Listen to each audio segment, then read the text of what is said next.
مسیحی تعلیم برائے جماعت ششم، سبق نمبر 3، انسان کی تخلیق۔ جب خدا نے انسان کو زمین کی مٹی سے بنایا تو یہ بے جان تھا، یہ صرف جسم تھا۔ روح ڈالنے سے پہلے خدا نے روح کے لیے مسکن بنایا جو زمین کی مٹی سے بنایا گیا تھا، پھر خدا نے اس میں روح ڈالی۔ خدا زندگی کا مالک ہے اور اسی میں زندگی پائی جاتی ہے۔ زندگی انسان سے نہیں ملتی، زندگی خدا کی نعمت ہے۔ زندگی جو خدا میں تھی، دم پھونکنے سے وہی زندگی انسان میں منتقل ہوئی اور اس طرح انسان جیتی جان ہوا۔ خدا نے انسان کی روح اپنی صورت پر پیدا کی ہے۔ خدا کی روح کی 3 صفات ایسی ہیں جو اس نے انسانی روح میں ڈال دی ہیں۔ خدا نے انسان کو ایسا ذہن دیا ہے جس سے وہ خدا کو جان سکتا ہے۔ خدا نے انسان کو ایسا دل دیا ہے جس سے وہ خدا کو پیار کر سکتا ہے، اور خدا نے انسان کو آزاد مرضی عطا کی ہے جو کسی اور مخلوق کو عطا نہیں کی گئی۔ اسی آزاد مرضی سے انسان نیکی و بدی کا انتخاب کر سکتا ہے، وہ خدا کی فرما برداری اور نافرمانی کو چن سکتا ہے۔ اسی طرح پہلی عورت ہوا تھی، اس کی بھی نہ ماں تھی اور نہ باپ، وہ براہ راست آدم کی پسلی سے بنائی گئی تھی۔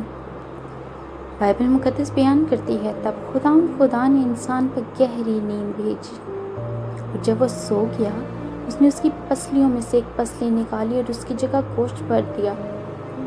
خدا نے اس پسلی سے جو اس نے انسان سے نکالی تھی ایک عورت بنائی۔ یہ دنیا میں انسان کا پہلا آپریشن تھا۔ آدم اور ہوا دونوں منفرد انسان تھے جو ماں باپ سے پیدا نہ ہوئے تھے، بلکہ خدا نے انہیں بنایا تھا، اسی لیے ہماری طرح ان کی ناف نہیں تھی۔ ناف دراصل وہ نشان ہے جو ماں سے جدا ہوتے وقت کاٹی جانے والی ایسی نالی سے پڑتا ہے جس سے بچہ ماں کے پیٹ میں خوراک حاصل کرتا ہے۔ آدم اور ہوا کے علاوہ سب انسانوں کے ناف ہوتی ہے، اس لیے کہ وہ اپنی ماں سے پیدا ہوتے ہیں۔ خدا نے آدم اور ہوا کو نر اور ناری پیدا کیا۔ آدم دنیا میں پہلا شوہر اور ہوا پہلی بیوی تھی۔ خدا نے انہیں برکت دی اور کہا، پھلو اور بڑھو اور زمین کو معمور و محکوم کرو۔ خدا نے مشرق کی طرف عدن میں ایک باغ لگائے اور اس نے آدم اور ہوا کو باغ عدن میں رکھا۔ باغ عدن خوشی کا باغ تھا، اس میں خدا نے ہر قسم کے درخت جو دیکھنے میں خوشنما اور کھانے میں لذیذ تھے اگائے۔ باغ کے وسط میں شجر حیات اور نیک و بد کی پہچان کا درخت تھا۔ ایک دریا باغ کو سیراب کرنے کو نکلتا تھا اور وہاں سے 4 سروں میں تقسیم ہوتا تھا۔ پہلے کا نام فیسون جو حویلا کی سرزمین جہاں سونا ہوتا ہے گھیرتا تھا، اور اس زمین کا سونا عمدہ تھا۔ دوسرے دریا کا نام جیہون تھا جو کوش کی ساری زمین کو گھیرتا تھا، اور تیسرے دریا کا نام دجلہ تھا، وہ اشور کے مشرق میں بہتا تھا، اور چوتھا دریائے فرات تھا۔ خدا نے آدم کو باغ عدن کی باغبانی اور نگہبانی کا کام سونپ دیا۔ اس باغ میں کانٹے اور اونٹ کٹارے نہ تھے، کیونکہ ابھی تک جو کچھ خدا نے بنایا تھا بہت اچھا تھا۔ خدا زمین کے سب جاندار اور آسمان کے سب پرندے مٹی سے بنا کر انسان کے پاس لایا تاکہ دیکھے کہ وہ ان کا کیا نام رکھتا ہے۔